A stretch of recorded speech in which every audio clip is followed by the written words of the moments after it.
Hello everyone. So here we are going to discuss about different constants in SQL. So generally constants are nothing but these are the conditions or rules applied on the columns of a table. Means so whenever you are inserting data to the table, if the given column satisfies the given constraints or rules or conditions, then only data will be inserted to the table. Otherwise data will not be inserted to the table. So let us see different constants in our SQL. So first we are going to discuss about the primary key constraint. So how to give the primary key constraint? So whenever you are creating the table, at that time you can give the constraint, or else by using the alter command later on also you can give. Now I am going to discuss about how to give the constraint while creating the table. So let us see. For suppose I want to create a table employee. So here employee number data type is int, and next column is employee name varchar 30, and sal I have taken as the float. So this is the plain table definition without any constraints. Now I want to give a primary key. All of us know that primary key is used to identify each row in the table uniquely, and all of us know that. And primary key has the two main rules. First thing, primary key value should not be repeated. At the same time, primary key column should not accept the null values. Now let us see that among all the columns I want to make the employee number as the primary key. So here simply type primary key after the column. So here employee number is the column name, space, data type, then constant, then comma.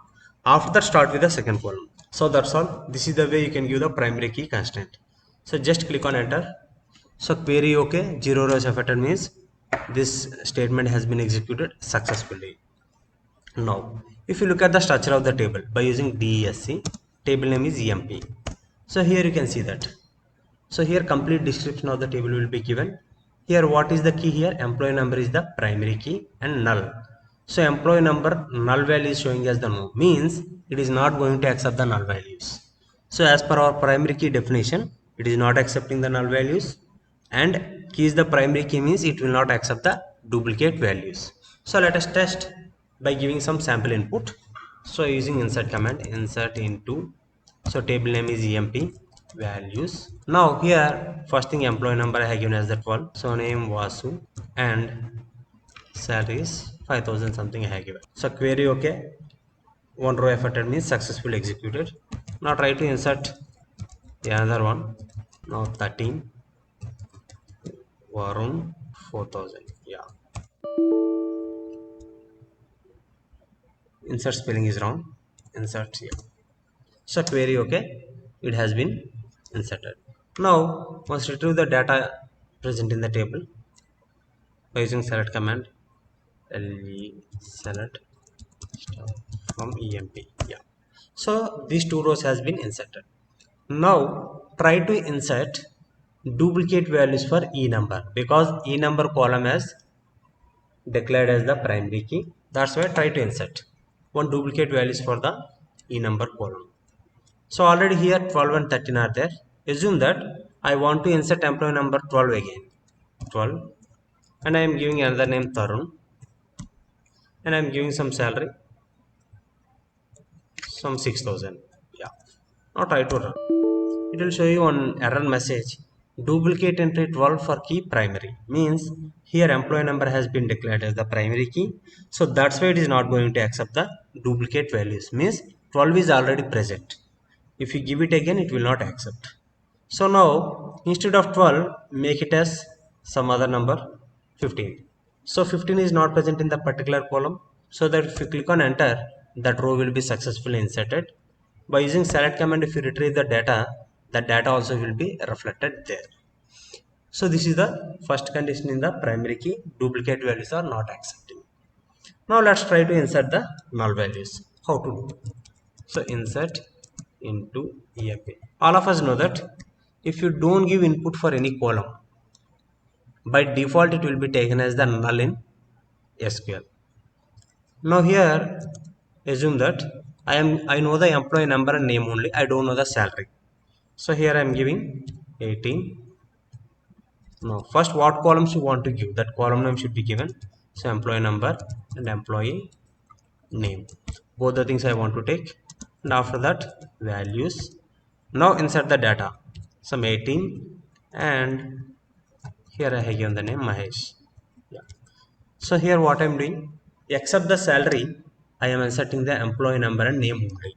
I am not inserting all the three columns. So now run the command. It is executed successfully, and look at the data.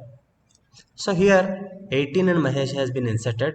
For salary it is treated as the null. Means while inserting the data you didn't give that salary.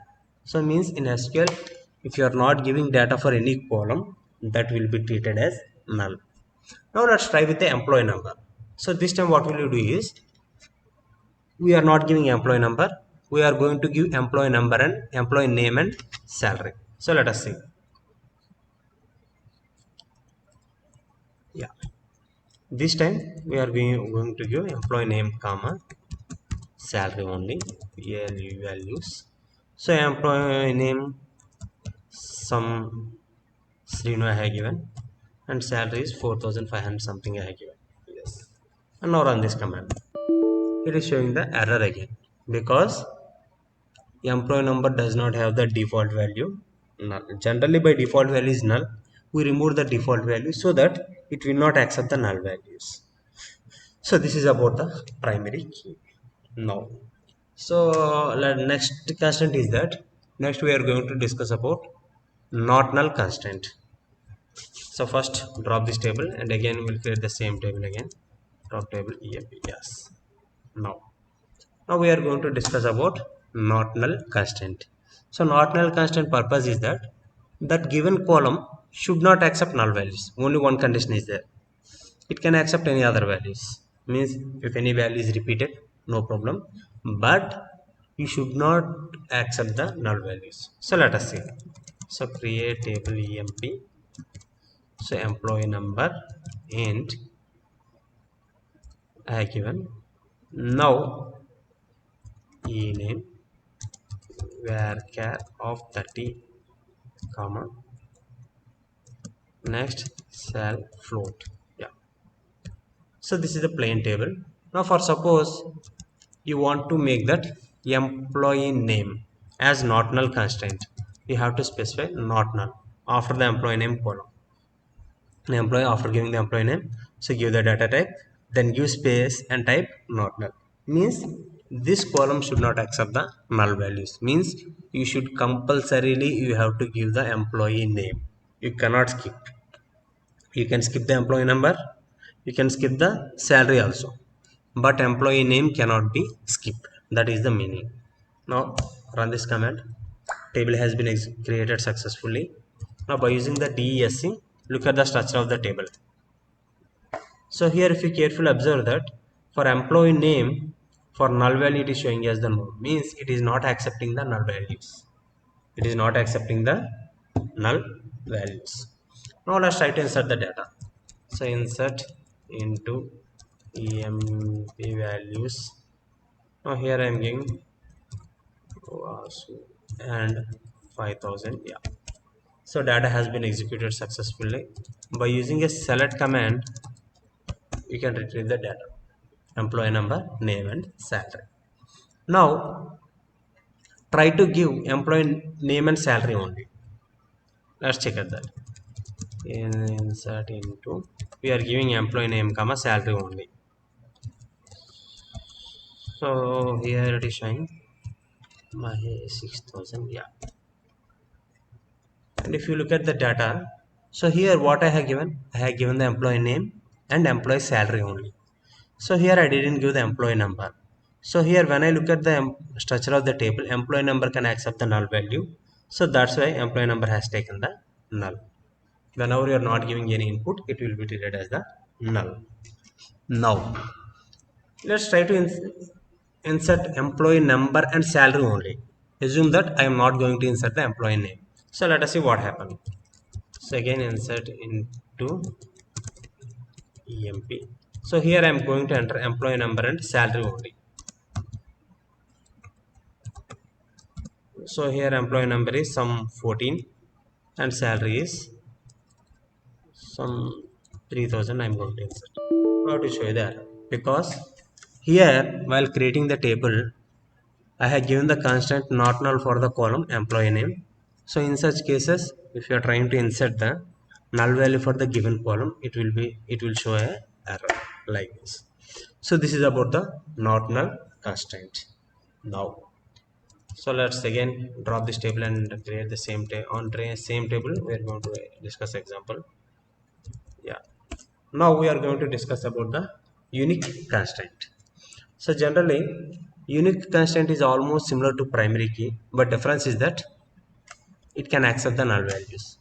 Unique constraint means if you give for the given column, if unique constraint has given, then that column cannot accept the duplicate values. Means all values in that column should be unique, like a primary key.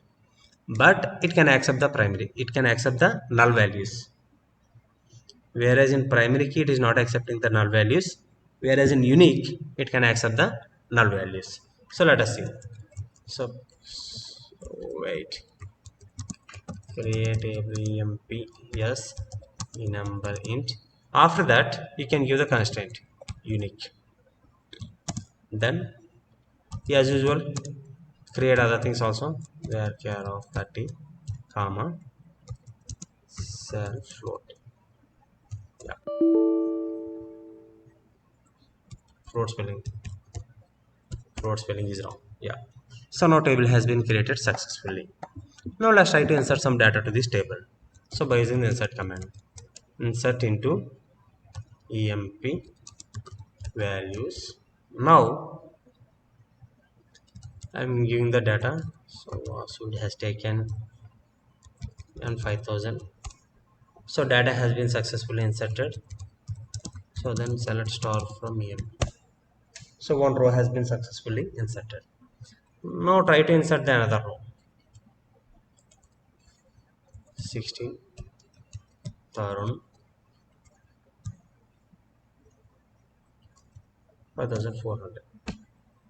Second row also has been inserted successfully. If you carefully observe that employee number column has given constant as unique, so that it should not accept the duplicate values. So till now what are the values I have given? All are unique. Now try to insert some duplicate value for the particular column values. Here 12 and 16 is there. I am trying with 12. I am giving with a different name Mahesh and 3000. Yeah, it will show in a duplicate entry for the particular column. Means whenever you are trying to give the duplicate values for the given column, it will raise an error. Now, so here change the 12 to some other different value. It has been accepted, that command has been executed successfully. And if you run the self star from emp, it will show you the complete data in the table. So conclusion is that unique constraint do not accept duplicate values. It will accept only unique values only. Now let's try with the null value. But I told that unique constraint can accept the null values. Let us see how to do. So insert into emp. So here I made unique constraint on employee number. Let's try with that. Ename comma salary means I am going to give the ename and salary only. So ename, here I am giving the name Kiran, and here I am giving the salary as 2500. Yeah. So query okay, it has been inserted successfully. See this one, even though e number column has been declared as the unique constraint, it has accepted the null values. So that is the difference between unique and primary key. So unique and primary key, one common thing is that both do not accept the duplicate values, and primary key do not accept null value. Unique constraint can accept the null value. So that is the difference. So if you look at the structure of the table here, you can clearly see that DSEMP. See this one? Here it has been clearly shown that E number can accept the null values. It has given yes. Key is unique. Unique constant is there, means it will not accept the duplicate values. So this is the way unique constant will work. And next, let us discuss about default constraint. So before that, drop this table, and again we will do the same table. Yeah. So till now we are discussing that if for any column, if data is not given, So what value it is taking? Null value. Means in SQL by default any column value is missing means it will be replaced with null. Now instead of null, if you want to fix any value, that can be given by using default. So let us see.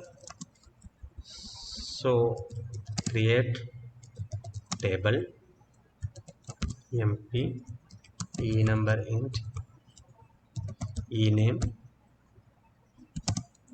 varchar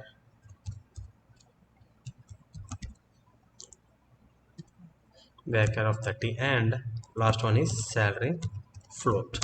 For suppose for any employee, if salary is not given, it should be treated as assume that 5000. So that's why here you have to use default defal default. So here you have to give the 5000, means here you are giving the default value for the particular column.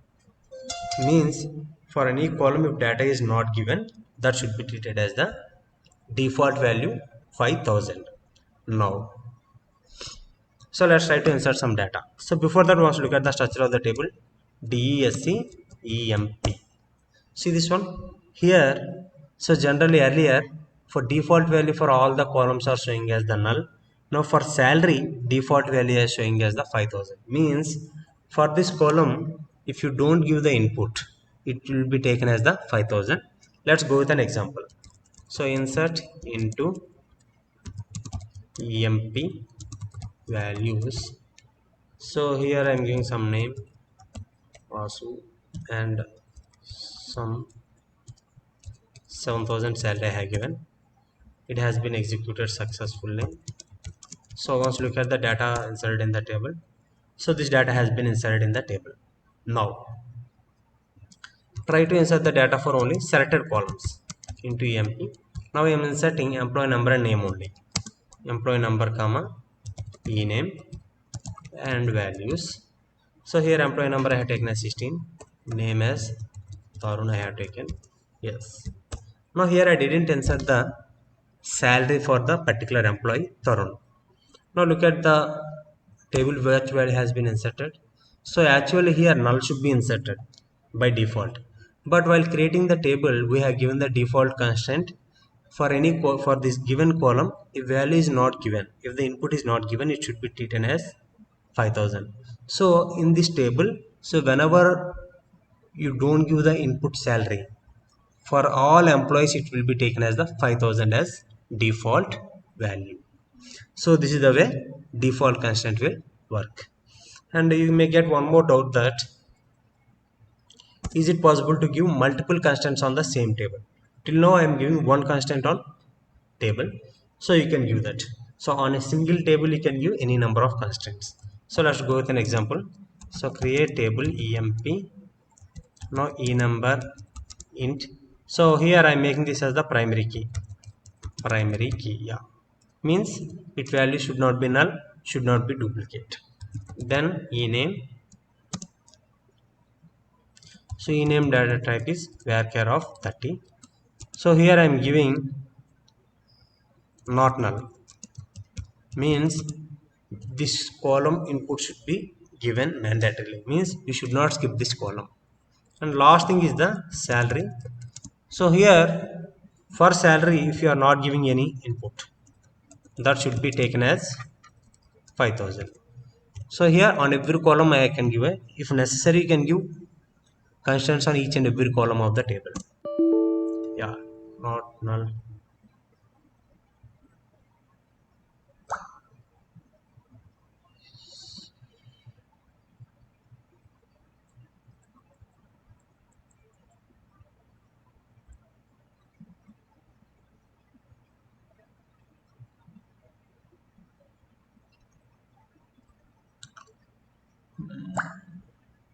Creative spelling, yeah, here varchar spelling is wrong. Yeah, table has been created. Now once look at the structure of the table, it is showing that the employee number is can't be taken as the null value, the employee name also can be taken as null, and employee number is taken as the primary key constant, and default value for salary is 5000. Means on every column I have given different constants. All the constants value you can look at on the structure of the table. So this is the way you can give multiple constants on the tables. The one more important constant is the foreign key. So let us see what is foreign key. So generally foreign key is used to make a relationship between two tables. Foreign key is the primary key of another table. For suppose, so this is the student table, first one. In the student table, student ID is the primary key. So by using this you can identify each row in the table uniquely. Now here I have created another table, that is the department. Now here I am using the student ID, which is the primary key of the student table, as the foreign key here. Now whenever you want to make a link between two tables, means for suppose here name John is there, so I want to know that in which department he is there. So how can I get it? First, what is his student ID? 101. Now take the primary key here and compare with this foreign key value. So wherever it has matched in the departments, that John is present. So here student ID is 101. Now here that 101 is matched at the two cases. So he belongs to CS department as well as science department. So like this, when the data is distributed among the several tables, so at the end, for getting the complete information, we have to make a linking between the tables. In such case, we need a foreign key. And the next important point is that foreign key values should be in the domain of primary key. Means what are the values you are using here? Those values should be within these values only. Means out of among all the primary key values, you can pick some values and you can use it as the foreign key. Means if you carefully observe that all the foreign key values are present over here. Reverse is not mandatory. That is the first condition. And second is that foreign key values can be repeated. Now we are going to see how to create the foreign keys in by using SQL commands. Let us see. So first you have to create the master table. Create table stud s number int. So this is the first column. Serial number of the student, I want to make it as the primary key of the first table. So here make it as the primary key. Next, I have created the student name some 30, anything you can give. Then you can give age. So now table has been successfully created. If you look at the structure of the table, you can see that. So there are three columns are there. So student number is the primary key. It does not accept the null values and it does not accept the duplicate values. Now this table is the master key. Now we are going to create another table. Within the table, we are going to make this primary key as the foreign key. So let us see how to do. Create table. So here I want to make as the department. Now here what I am giving, department name. So I am giving as the varchar of some 30 I have given. Next thing is the what are the primary key I am using, same thing I have to use it here. Now here I am making it as the column name need not be a same. If you are giving the same name also, no issues. You can give another name also, but data type should be exactly matched. So assume that here I am giving the roll number and I am giving the data type as the int now. So here you should not complete this. Now here we have to make this roll number as the foreign key. Let us see how to do. So for this you have to type the following thing, foreign key in bracket. You have to write which column you want to make it as the foreign key, r number in this table. In current table, among the two columns I want to make roll number as the foreign key, that's why you have to write it. And after that you have to write references. That should be made, means which table you are referring, which table primary key you are referring, that's why you have to give the references. Now from which table you are picking the primary key, from student table, so you have to give the table name. In this table, what is the primary key here? Yes, number. So means you are making serial number from stud table as the foreign key in the current table with r number. Now click on enter. Yeah, here varchar spelling I have written wrong, except that there are no mistakes. Varchar. Yeah. So table has been successfully created. Now let's get into inserting the data. First insert into, let's insert the data first. Insert into stud values. So here we have to give the serial number, name, age. Yeah, one student is over.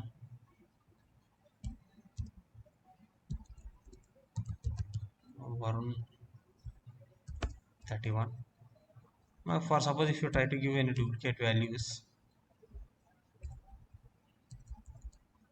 it will not accept, because we know that this is the primary key. 31, it is not accepting. That's why here you have to give some unique value as the 15. Yeah. Now we added the 3 students data here. So select star from stud. Yeah. Now let's insert the data into the another table. Insert into, what is the next table? Department.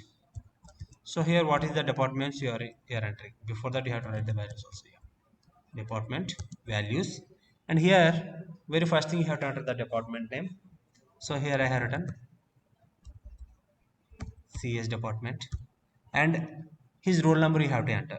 So while entering the data for this one, you have to make sure that that value should be within the primary key values. Other than these 3 values, you should not enter any other value. It will not accept, because this foreign key exists on the another table primary key. So here for suppose I am enter 16, just try to insert. It will show you that foreign key constraint fails. Now if you carefully observe that it is showing that roll number is the foreign key, which is referring student table serial number. Now here I removed the 16 and I have given 15. Data has been successfully inserted. Sometimes one student may attend for the different departments, so that is also up, that chance is also there. CS is there, so assume that this is the mechanical. Now here I am referring the roll number 12, successfully inserted. Now roll number 15 student also attending for mechanical also. Yeah. So 3 rows has been inserted. Now check that. Select star from depart DEPT. See this one. So here if you carefully observe that roll number is accepting the values from this table primary key only. Other than that, it is not going to accept. That is the first condition. Second thing, roll number can be repeated. Now, so here how many different unique serial numbers are there? 1, 2, 3. But here how many are there? Only 2 unique numbers are there. Means need not to mention all the primary key values in the foreign key. That is not mandatory. Doesn't need to mention all primary key values in the foreign key. So this is the way you can use the foreign key for linking 2 tables. So let us see how to get linking. For suppose I want to know that student names and their departments. How can I get it? So select star from. Here we have to take data from both the tables. That's why I write the both the tables name, student comma DEPT. Yeah. After that we have to mention one condition here. So whatever the roll number is here of the student, that should be matched with this roll number. Then only you have to fetch the department name. So otherwise doesn't need to do. So where, so what is the column name in student table? Yes number equal to, what is the column name in department? R number. Just enter. See this one. So here Mahesh roll number is 15, he belongs to CS department. Anil roll number 12, he belongs to mechanical department. Again 15 Mahesh, he belongs to mechanical department. So this is the way you can interlink data between the 2 tables by using the foreign key. Now here, so wherever the primary key is there, the table is called as the master table. So this is the child table. Now for suppose, let's try to delete the master table by using drop command. So drop table stud. It is not possible, because based on this table one more table is there, that is the child table. So wherever you have defined the foreign key, so in such case first you have to delete the child table, then you can delete the master table. So let us see, drop table DEPT, you have successfully deleted. Now delete the master table, that is possible. Now drop table stud. This is the way foreign key can be implemented for making a relation between multiple tables. That's all.